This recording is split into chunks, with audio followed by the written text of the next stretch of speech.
Hello guys, അപ്പോൾ ഇന്നത്തെ വീഡിയോയിലൂടെ നമ്മൾ നോക്കാൻ പോകുന്നത് ഇതുപോലത്തെ AI ഫോട്ടോസ് എങ്ങനെ നിങ്ങൾക്ക് ChatGPT ഉപയോഗിച്ച് ക്രിയേറ്റ് ചെയ്യാൻ പറ്റും എന്നതിനെക്കുറിച്ചാണ്. ഇതുപോലത്തെ AI ഫോട്ടോസ് ക്രിയേറ്റ് ചെയ്യാനായിട്ട് ഒരുപാട് അധികം വെബ്സൈറ്റുകൾ അവൈലബിൾ ആണ്. അതുപോലെ തന്നെ AI ടൂളുകൾ അവൈലബിൾ ആണ്. ഇപ്പം ജെമിനി, ChatGPT ഇതുപോലത്തെ ഒരുപാട് AI ടൂളുകൾ ഉപയോഗിച്ച് നമുക്ക് ഇതുപോലത്തെ AI ഫോട്ടോസ് ക്രിയേറ്റ് ചെയ്യാൻ പറ്റും. നമ്മൾ ചെയ്യാൻ പോകുന്നത് ChatGPT ഉപയോഗിച്ചിട്ട് ഇതുപോലത്തെ AI ഫോട്ടോസ് എങ്ങനെ ക്രിയേറ്റ് ചെയ്യുന്നതിനെക്കുറിച്ചാണ്. ChatGPT ഉപയോഗിച്ചിട്ട് ഓരോ പ്രോംപ്റ്റുകൾ കൊടുക്കുന്നതിനനുസരിച്ചിട്ട് നിങ്ങൾക്ക് ഫോട്ടോസ് പല രീതിയിലേക്ക് കൺവേർട്ട് ആയി വരുന്നതാണ്. അത് നിങ്ങൾ പ്രോപ്പറായിട്ട് പ്രോംപ്റ്റ് ടൈപ്പ് ചെയ്താൽ മാത്രമേ അത് പ്രോപ്പറായിട്ട് വരുള്ളൂ, അല്ലെങ്കിൽ എന്തോ മിസ്റ്റേക്കുകൾ ഉണ്ടാവും. അതായത് കറക്റ്റ് മനസ്സിലാവില്ല. അതുകൊണ്ട് നിങ്ങളത് പ്രോംപ്റ്റ് കറക്റ്റായിട്ട് കൊടുത്തു കഴിഞ്ഞാൽ നിങ്ങൾക്ക് ഇഷ്ടമുള്ള രീതിയിൽ നിങ്ങൾക്ക് ആ ഒരു ഫോട്ടോസ് നിങ്ങൾക്ക് ജനറേറ്റ് ചെയ്തെടുക്കാൻ പറ്റും.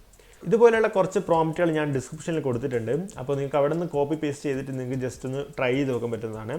നിങ്ങൾ നല്ല ഫോട്ടോസും, അതായത് നിങ്ങളുടെ ഫേസ് കറക്റ്റ്, ഇപ്പം നിങ്ങളുടെ ഫേസിലേക്ക് വരുന്ന മാറ്റങ്ങളോ അല്ലെങ്കിൽ നിങ്ങളെ ഈ റിലേറ്റഡ് ആയിട്ടുള്ള ഫോട്ടോസ് വരും നിങ്ങൾ ക്രിയേറ്റ് ചെയ്യുന്ന സമയത്ത് നിങ്ങളുടെ ഫേസ് നല്ല രീതിയിൽ ഫോക്കസ് ആയിട്ടുള്ള ഫോട്ടോസ് നിങ്ങൾ അപ്ലോഡ് ചെയ്യാം. അപ്പോൾ നിങ്ങൾക്ക് അത്തരത്തിലുള്ള പ്രോപ്പറായിട്ടുള്ളൊരു ഔട്ട്പുട്ട് നിങ്ങൾക്ക് കിട്ടും. അല്ലെങ്കിൽ നിങ്ങളുടെ ഫേസ് കറക്റ്റ് ക്ലാരിറ്റിയിൽ, അതായത് ഫേസ് കറക്റ്റ് നിങ്ങൾക്ക് കിട്ടിയിട്ടില്ലെങ്കിൽ, ആ ഒരു ഫോട്ടോ കിട്ടിയിട്ടില്ലെങ്കിൽ നിങ്ങൾ ജനറേറ്റ് ചെയ്യുന്ന സമയത്തും, അതായത് നിങ്ങൾ പ്രോംപ്റ്റിനനുസരിച്ച് ജനറേറ്റ് ചെയ്യുന്ന സമയത്തും ആ ഒരു ഫോട്ടോ എന്തെങ്കിലും മാറ്റം കാണും. അതായത് നിങ്ങൾ ഫോട്ടോ ചിലപ്പം എക്ക് കറക്റ്റ് മനസ്സിലാകാത്തതുകൊണ്ട് ചിലപ്പോൾ ഫോട്ടോ മാറിപ്പോവും. അപ്പോൾ നിങ്ങൾ മാറിപ്പോവും, പിന്നെ അതിൽ വലിയൊരു കാര്യമില്ലുണ്ടാവില്ലേ. അപ്പോൾ നിങ്ങൾ കൊടുക്കുന്ന ഫോട്ടോന് നല്ല ക്ലാരിറ്റി വേണം. അതായത് നിങ്ങളുടെ മുഖം ഫേസിൻ്റെ ഫോട്ടോ ആണെങ്കിൽ നിങ്ങളുടെ ഫേസ് നല്ല രീതിയിൽ ഫോക്കസ് ആയിട്ടുള്ള ഫോട്ടോസ് നിങ്ങൾ സെലക്ട് ചെയ്യണം. അപ്പോൾ അതിനനുസരിച്ചിട്ട് അങ്ങനെ വരുള്ളൂ. അപ്പോൾ ഇത്തരത്തിൽ നിങ്ങൾക്ക് സിമ്പിളായിട്ട് ക്രിയേറ്റ് ചെയ്യാൻ പറ്റും. അപ്പോൾ ഈ ഒരു വീഡിയോ ഇഷ്ടപ്പെട്ടെങ്കിൽ ഉടൻ തന്നെ നിങ്ങൾ ഈ ഒരു ചാനൽ ലൈക്ക് ആൻഡ് ഷെയർ ചെയ്യുക, സബ്സ്ക്രൈബ് ചെയ്യുക. ഓക്കെ, നമുക്ക് മറ്റൊരു വീഡിയോയിൽ കാണാം.